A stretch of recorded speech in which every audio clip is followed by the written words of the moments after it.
જય શ્રી કૃષ્ણ, જય માતાજી. કેમ છો બધા? આજે આપણે બનાવશું સરસ મજાના કંટોલાનું શાક, જે વિટામિન પૌષ્ટિક છે.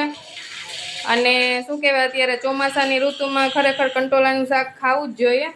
આજે મારા હસબન્ડ બનાવે છે. આ જો તેલ મૂકી દીધું છે અને એમાં નાખી છે હિંગ, જીરું, રાઈ, પછી આવશે લીમડો, થોડાક અજમા નાખીશું જેથી કરીને આ કંટોલા વાયડા ન લાગે. હવે જરાક હલાવી અને પછી એમાં છે ને આપણે આજે નવી રીતે કંટોલાનું શાક બનાવવાના છીએ. તો આ કંટોલા છે ને એ બાફીને મેં રાખેલા છે, થોડું નિમક નાખ્યું હતું. અને હવે એમાં આવશે ટમેટાની ગ્રેવી અને ઝીણી સમારેલી ડુંગળી.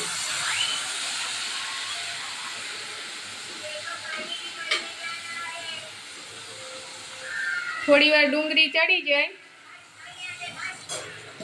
પછી એમાં આવશે આદુ, લસણ, મરચાંની પેસ્ટ નાખવાની છે. થોડી વાર ડુંગળીને થવા દેવાની છે, જેથી કરીને શાકમાં એની કચાશ ના રહે. અને અત્યારે કંટોલાનું શાક શરીર માટે બહુ પૌષ્ટિક હોય છે.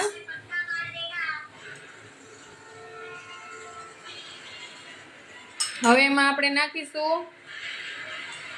આદુ, લસણ, મરચાંની પેસ્ટ જે પહેલેથી જ કરેલી છે. અને ગેસની ફ્લેમ જરા ધીમી રાખવાની છે, જેથી કરીને મસાલા જે આપણે કરીએ છીએ બળી ના જાય.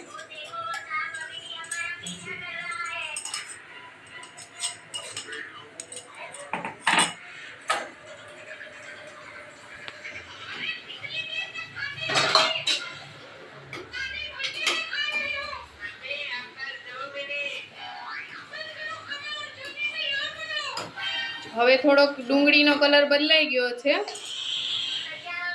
તો હવે આપણે એમાં મસાલા કરીશું.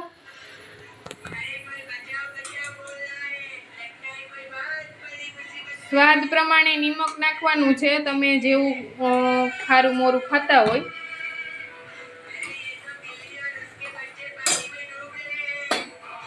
બનાવે છે મારા હસબન્ડ, પણ બોલું છું હું. થોડી હળદર નાખવાની છે, પછી આવશે થોડું ધાણા જીરું,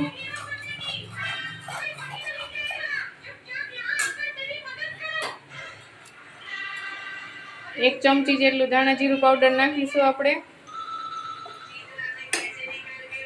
અને એમાં વઘાર કરવામાં એક તમાલપત્ર બી નાખેલું છે, જેથી કરીને શાકનો ટેસ્ટ વધારે આવશે અને સુગંધ પણ આવશે.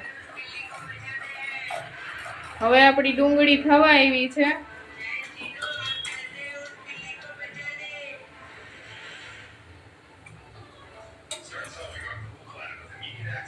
હવે આપણે કંટોલા છે એને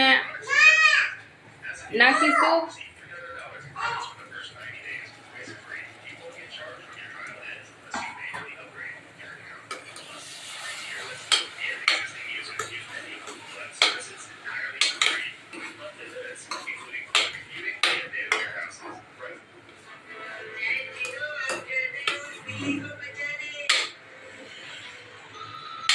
હવે થોડી વાર તેલમાં ચડવા દેશું. આમ તો કંટોલામાં એનું પોતાનું જ મોઇસ્ચર હોય છે, પાણી હોય છે, જેથી કરીને ચડી જાય છે. પણ અમે આજે કંઈક યુનિક રીતે નવી રીતે બનાવ્યું છે, એટલે કંટોલાને બાફી લીધા છે પહેલાં, એટલે એને ચડતા બહુ વાર નહીં લાગે. 5 થી 10 મિનિટમાં શાક રેડી થઈ જાય છે આપણું. અને એમાં પાણીનો ઉપયોગ કરવાનો નથી બિલકુલ.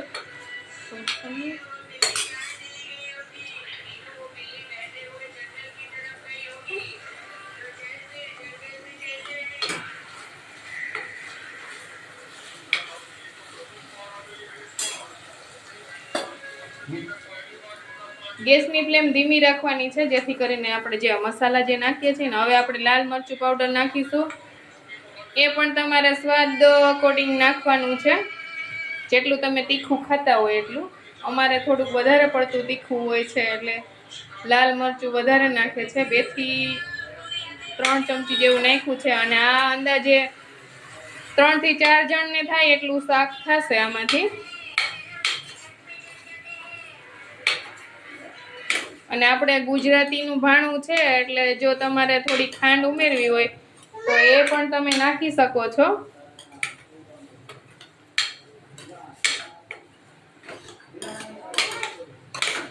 અને આ શાક તમે રોટલી અને રોટલા એમ બંને સાથે ખાઈ શકો છો. અને ઘણા લોકો તો છે ને સાતમ આઠમમાંથી જે કાંઈ આપણે ઠંડુ ખાવાનું હોય છે ને તો આગલે દિવસે રાંધણછઠના દિવસે શાક બનાવીને ફ્રીજમાં સ્ટોર કરી રાખવાનું છે, મૂકી દે છે અને સાતમના દિવસે તમે ખાઈ શકો છો. અજમા નાખેલા હોય છે એટલે કંઈ નુકસાન નથી કરતું. હવે આપણું શાક લગભગ રેડી છે. હા, તો હવે આપણું શાક તૈયાર છે. આ જુઓ એકદમ ટેમ્પિંગ લાગે છે ને.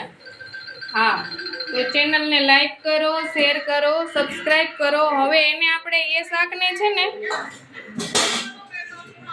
આ આપણું કંટોલાનું શાક અને એની સાથે આ છે આપણા ગરમા ગરમ બાજરાનો રોટલો. આ રોટલા સાથે આ શાક વધારે ખવાતું હોય છે, પણ રોટલી સાથે બી ભાવે છે અને પૂરી સાથે બી ભાવે છે. તો ચેનલને લાઈક કરો, શેર કરો, સબસ્ક્રાઇબ કરો. જય શ્રી કૃષ્ણ.